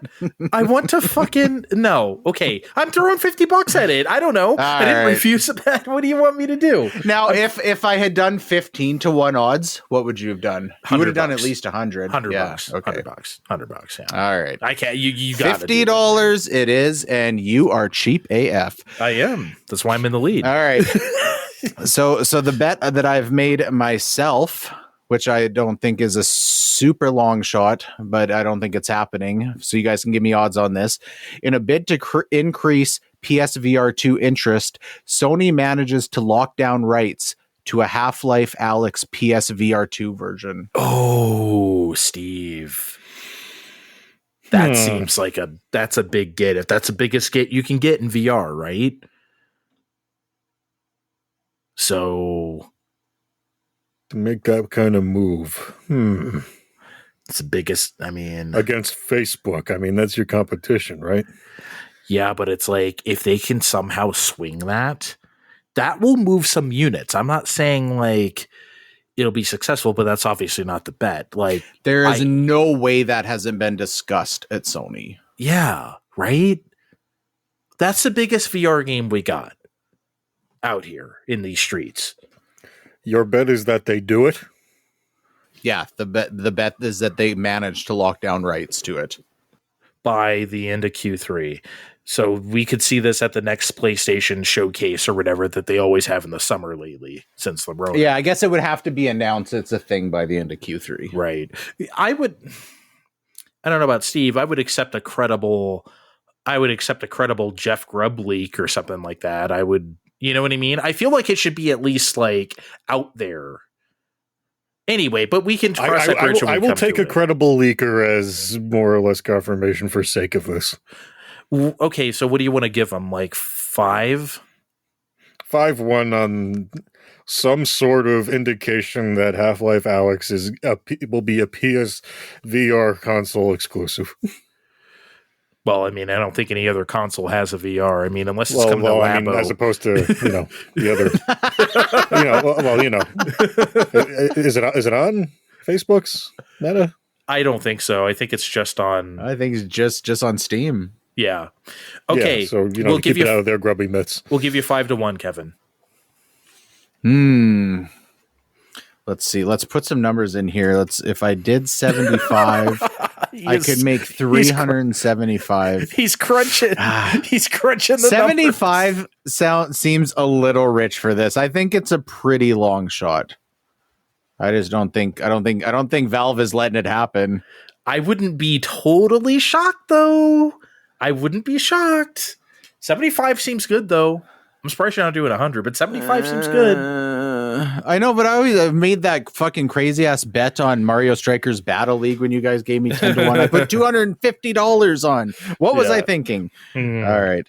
$75. Yeah. Okay, 75, 5 to 1 odds. That's what we're doing. Half-Life Alyx will be announced for PlayStation VR 2. Mm-hmm. 2, not PSVR. PSVR 2. Because based on this, Andre has the chance to make $500 or lose 50, and I've got the chance to make $375 or lose 75. So we'll see where we're sitting in three more months here. Steve's gonna sit pretty on his bounty of cash. Bounty of cash. Yes. Okay, one thing. I wanted to talk about this for a long time. One thing I really enjoy looking at for some reason is launch lineups of consoles, especially consoles of old, because they're really interesting. You have a lot of stuff there, right? You have technical showpieces. You have like arcade ports of the time. You have like all sorts of stuff that is weird. It's like, oh, remember that game?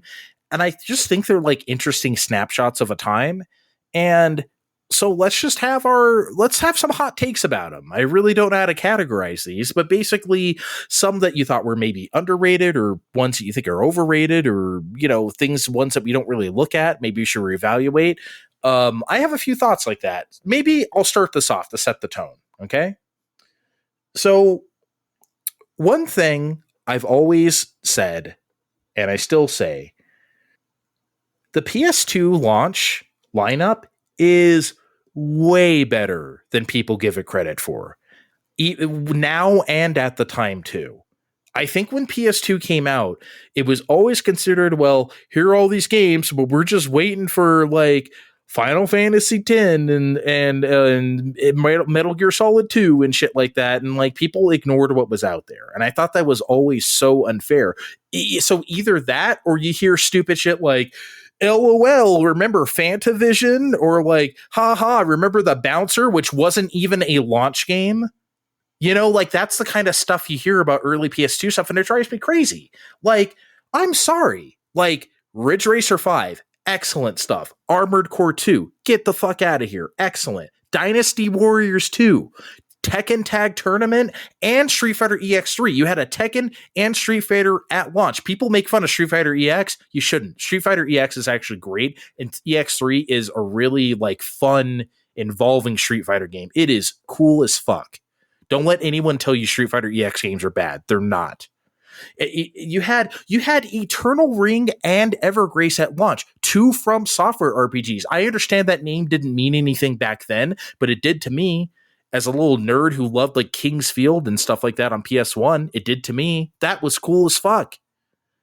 Like, and then you had like, stuff that, like, I don't care about Time Splitters or SSX and stuff, but like other people do. Those are big hits, right? And then you even had like Konami with like Gradius 3 and 4. Oh, you don't want any of that stuff? Here's perfect arcade ports at Gradius 3 and 4 just because we can. PS2 launch. Okay, why not? Yes, I had that. I didn't have a PS2 at launch, but I did have that disc. And like, I'm sorry, I think it's great.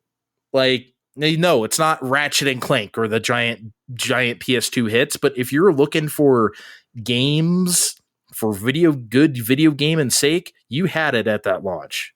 Even if you're talking like for mainstream appeal, I think between Ridge Racer, Time Splitters, and SSX, that's a fairly like well-rounded for surface level interest. I think so, Steve. Yeah, I think you're doing fine. I was going to make a joke about how Andre would just play nothing but PS2 launch games for the rest of his life and would even fuck a few if they would let him. But, the little DVD hole too small for that. Don't make any jokes about my penis, please.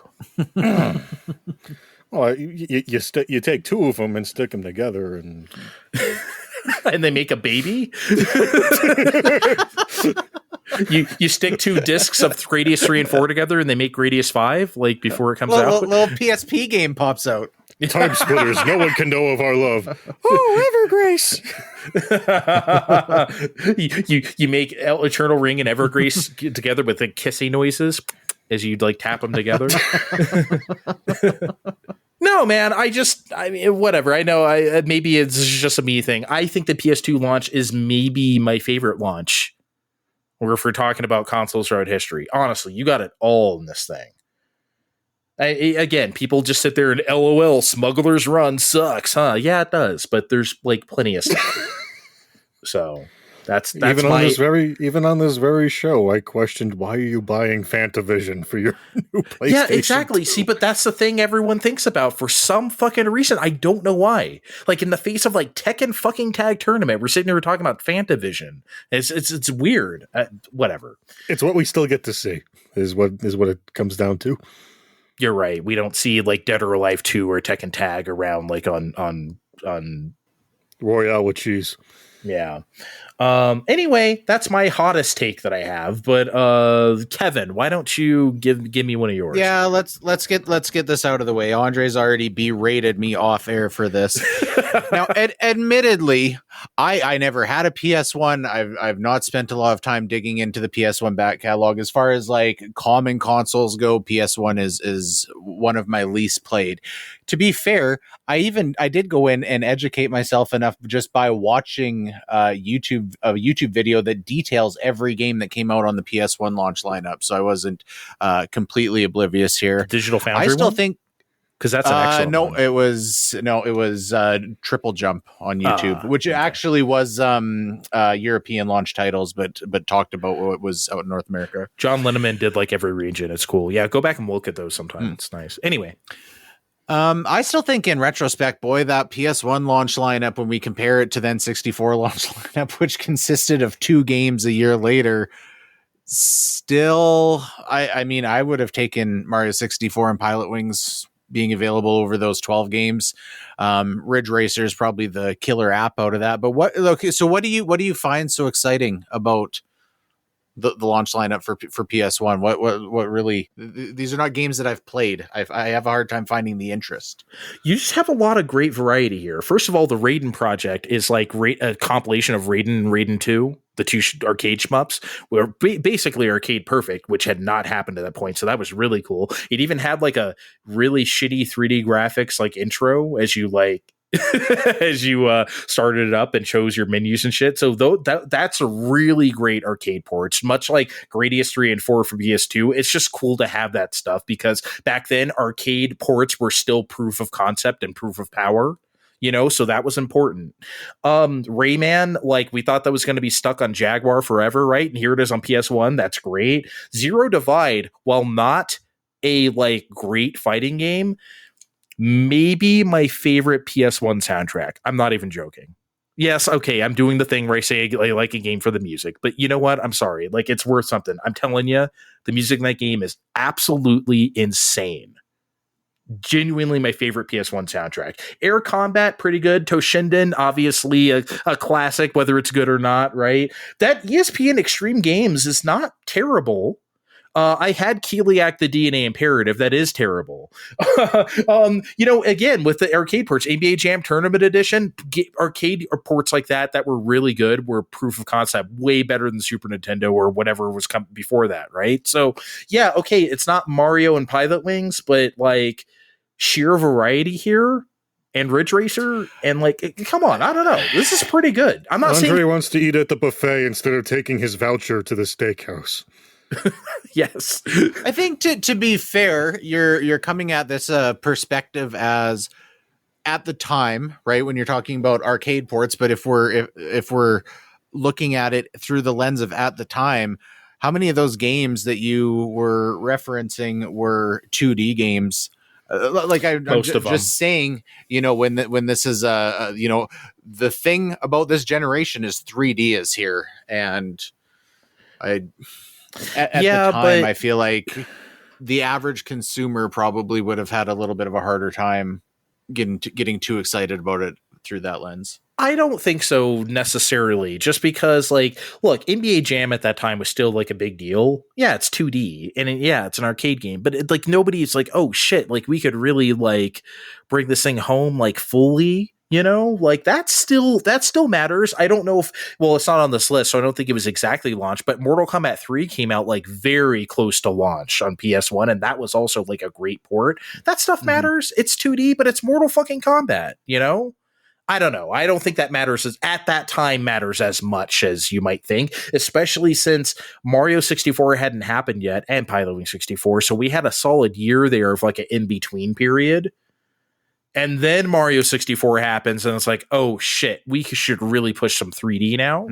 I respect your opinion. I maintain that if I had the choice between an N64 at launch with Mario 64 and Pilot Wings or a PS1 with like 5 launch titles, I would have went with the N64 hands down. It's hard to argue with Mario 64. Kevin, I gotta tell you, I got my Nintendo 64 in 1996 with Mario 64 and Pilot Wings and Wave Race a few days after that. And, you know, I was having a ball. Hey, you know what? That's all you needed back then. We got our Super Nintendo in like very early September 91. So like a few weeks after launch, if not a couple weeks. All I had was Mario World until Christmas. I didn't get any other games. And I played Mario World for 4 fucking months and I loved it. You know what I mean? So sometimes when you're a kid, it's kind of all you need, right? So it's fine. My parents didn't love me, and I didn't actually have either of these consoles that generation. So. Oh my god! I thought every Canadian kid had an N64. Jesus Christ! No, he had a Commodore. You know. Oh, okay. That was Apple II. He was getting there. He got all their Commodore off overstock. All I had through that era was Super Nintendo and Game Boy games.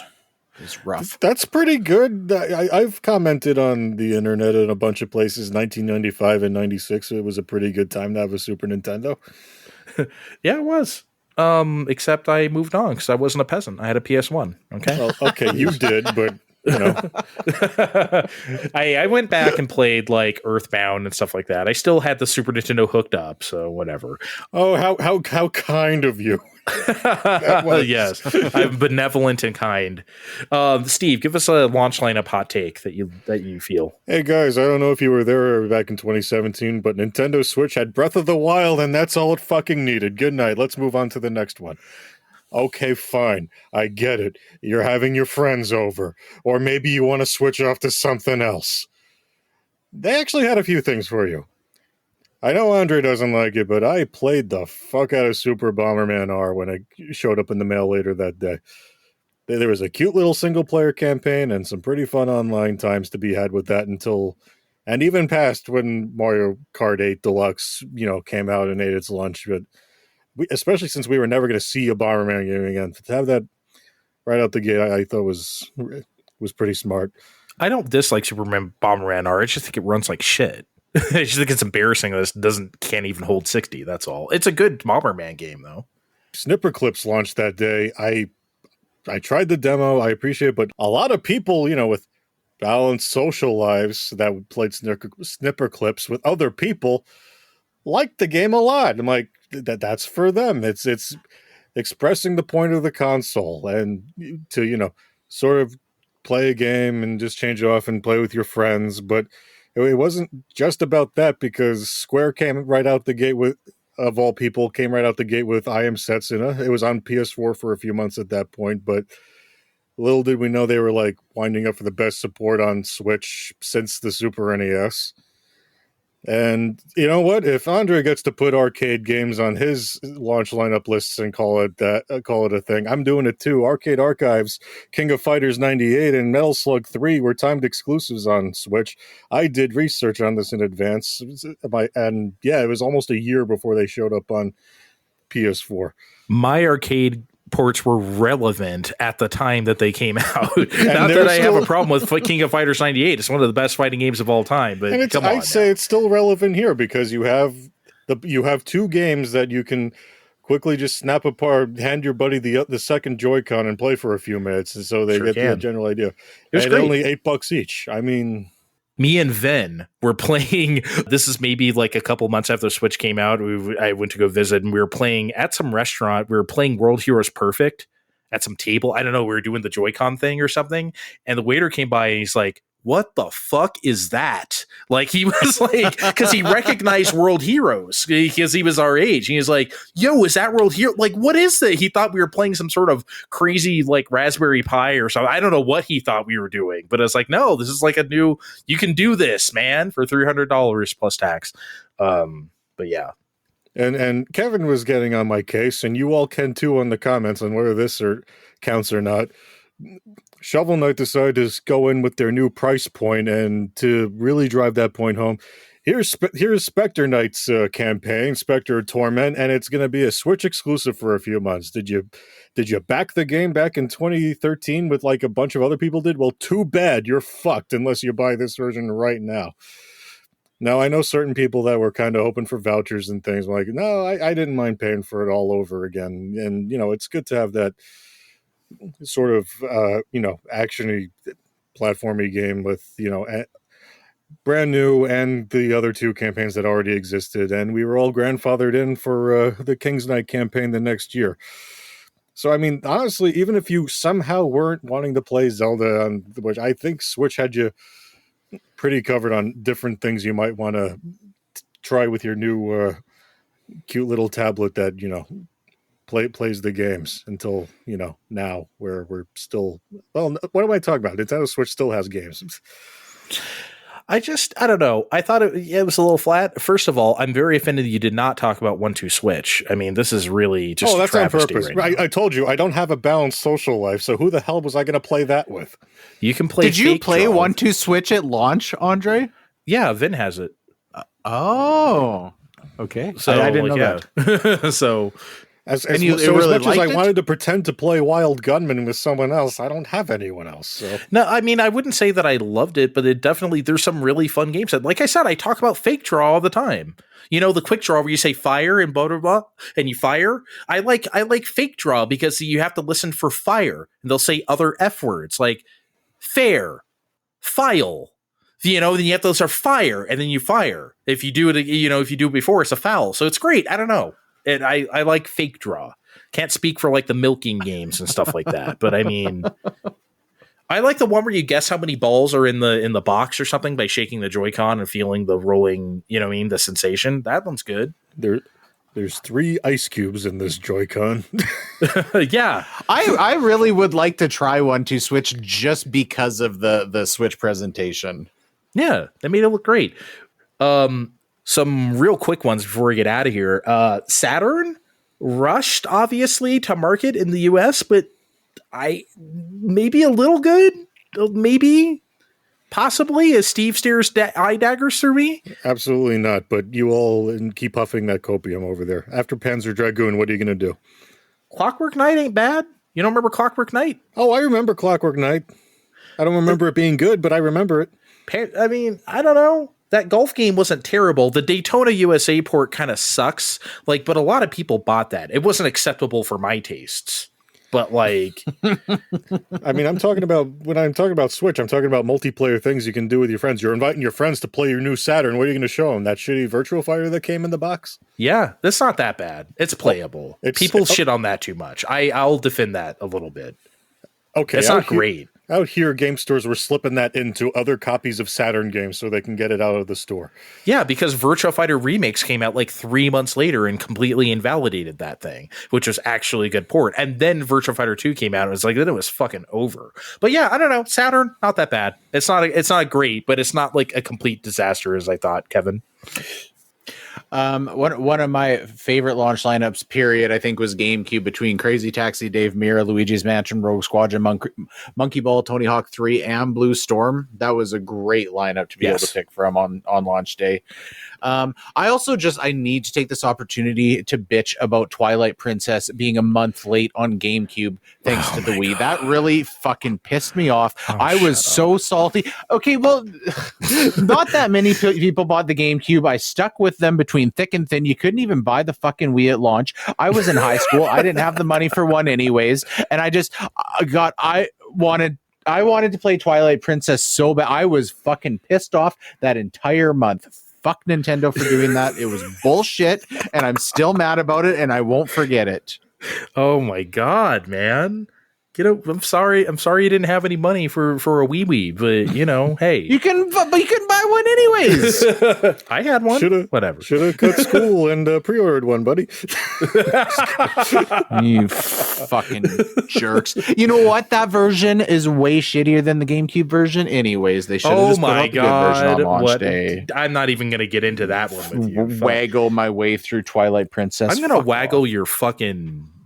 That's almost got very... That's something we do in the shower. Never mind. Steve, you got any quick hot takes before we leave? Yeah, Guy, in addition to GameCube, Game Boy Advance was pretty hot out the gate, too. Mario Advance, F-Zero, Castlevania, Choo Choo Rocket, and I think people like the Tony Hawk port. Kevin, did you like the Tony Hawk? It's not bad. It's not bad. Yeah, I've heard good things. I've heard good things about that. I mean, and that was real good, and it sold a bazillion, but then DS comes out, and it's like, I guess I got to get one with my first job money, and I did get one that day, but after flubbing my way through Mario 64 DS and playing First Hunt a bunch, it was pretty much a backlit GBA until, like, February, when, the rest of the European launch lineup came out. Kind of a mess. I had NHL Hits 2002 on GameCube at the launch. That was a good. I don't know if you guys remember NHL Hits with a Z, but that was real fire. I remember it. Yep. Yeah, good stuff. Anyway, we're gonna get the fuck out of here. That was our launch lineup takes. Tell us about yours at Fine Time Podcast on Twitter. Look in the description of this podcast to follow us on social media. See you next time. Bye.